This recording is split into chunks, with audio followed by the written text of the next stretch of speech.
Hello ladies, Dr. Donna. I wanted to make this video because I thought it'd be a little bit easier to answer some of the questions for what on earth chiropractic even has to do with digestive issues like this.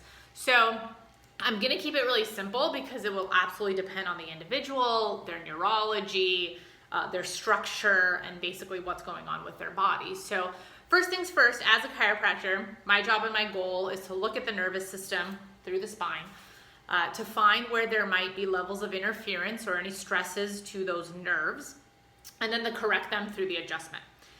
The adjustment will then allow the body to self-heal, self-regulate. It makes sure that we allow that brain-body signal and communication to be at optimum, therefore allowing whatever organ that had that stress to function better.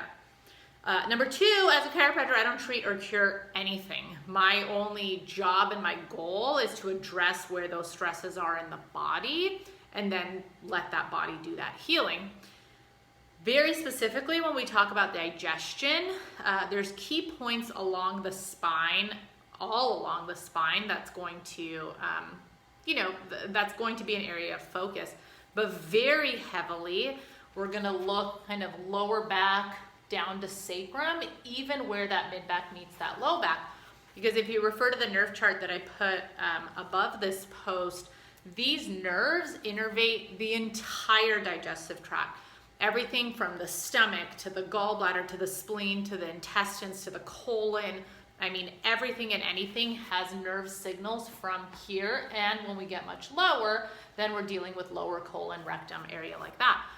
If there's an interference to that nerve, then that nerve going to that particular organ is just not going to be at optimum. So that organ is not going to function like we want it to. In this case, let's look lower digestion. Let's look colon. If there's a massive stress to that lower back and sacral region, well, your colon's not going to work right, period. It might be overfunctioning. It might be underfunctioning.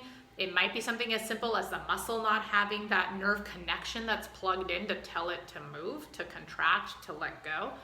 And so as you see, these layers are pretty deep, but that's what I'm gonna do as a chiropractor. I'm gonna look at the spine, I'm gonna look at the nervous system, and I'm gonna look for areas of stress to then say, hey, here's the area we're gonna address, and that's gonna decrease that stress. It's gonna take that interference off that nerve, and it's gonna allow things to work well. How we do that and how we find those areas of interference, we call them subluxations. One, it's through palpation, so I'm gonna feel along that spine and see where they are. And two, we actually have 3 technologies that we use in the office. One is a thermal scan, one is an EMG scan, one is a HRV, heart rate variability scan. And they each give us an idea of what stresses are on that body. So the first one, for example, will show up something like this. That thermal scan is gonna take a look at autonomic nervous system function, internal organs, glands, where there's levels of interference and how the body's basically adapting to them. This scan we do kind of rolling that up, looks for heat imbalance up the entire spine, completely non-invasive, puts nothing into the spine, simply does a read.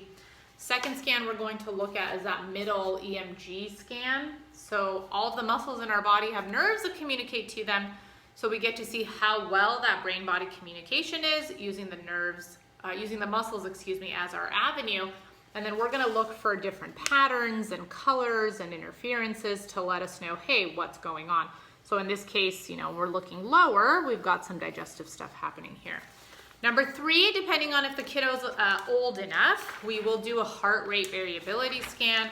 The heart rate variability scan gives us this beautiful little box here, and we know ideally we want to be in that green. Looks at our pulse and our heart rate and gives us an overall picture of how our body's adapting to stress, because that's going to be just as important in healing. Is our foot on that gas pedal, and are we just burning fumes and our body's on overdrive? Or are we so exhausted that we don't even have any idea how to adapt or respond to a stress? So I get to put all those things together, along with, of course, feeling that spine and seeing what's there. And then I put a game plan together to say, hey, here's what's going on in the body. Here's why we might be experiencing some of these issues and that symptoms. And here's what we get to do. So I hope that helps. I would love to answer more specific questions if you guys have them. But yeah, that's kind of our breakdown of how chiropractically we're going to look at the digestive tract And thank you so much for your time. And here's to fabulous digestion. Thank you.